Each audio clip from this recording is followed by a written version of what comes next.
Sometimes I think about the purpose of life and meaning, and I think, what is the purpose of life? What is meaning? I mean, that's a thought that has, like, I think, bothered existentialists and philosophers for hundreds and hundreds of years. But for me, I think I now flip that question on its head and I ask the question back: why does there have to be an intrinsic meaning to life? I mean, ultimately, the meaning to life is going to be fundamentally subjective, right?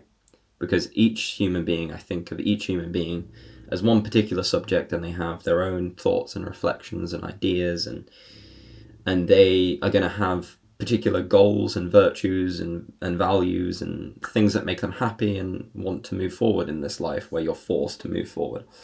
And for me, I now just fundamentally think it's subjective, and there is no objective meaning to life. Like, we are literally just on a rotating sphere in outer space.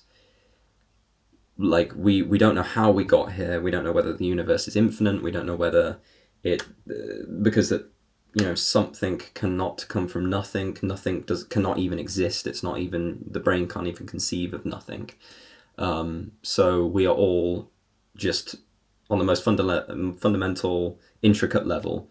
We are interconnected, and we live by these concepts and these constructs and these concepts, and we try and formulate our opinions about such things. But everything that we perceive in reality is essentially just ideas and our own internal perceptions. I mean, I can see a tree right now outside my window, but I can never, external to my own very fragile, limited human brain, step outside of myself and see the world objectively, externally. And, we like to think that we have, I think, reality figured out, but reality is just ideas.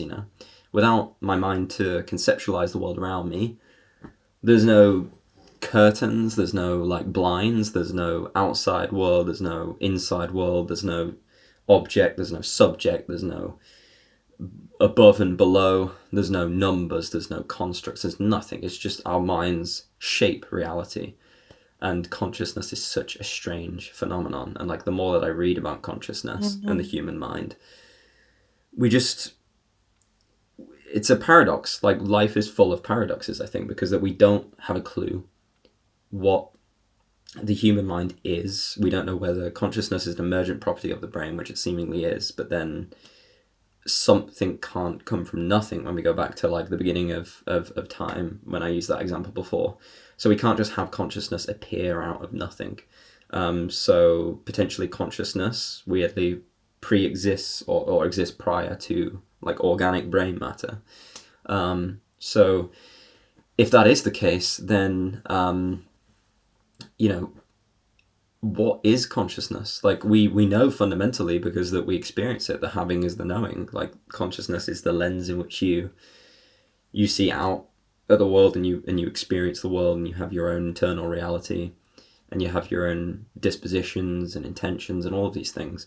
And you are kind of, I mean, again, paradoxically, you're tied down to this causal chain of events and the way that the world functions. But you're also, I believe, you are also very free, in the sense that you can act in accordance with your desires and your intentions, and nobody can take those desires and intentions away from you.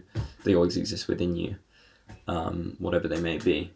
And yeah, this was a really strange, reflective video. But I just think that we always want to grasp to some sort of objectivity, in the sense that we want to feel as though our time here is not wasted. We want to feel as though there's something waiting for us after we die. But ultimately, we just don't know. I'm a skeptic, in the sense I'm so skeptical about having answers to anything. I really don't think that I know anything. I don't have a clue what any of this is.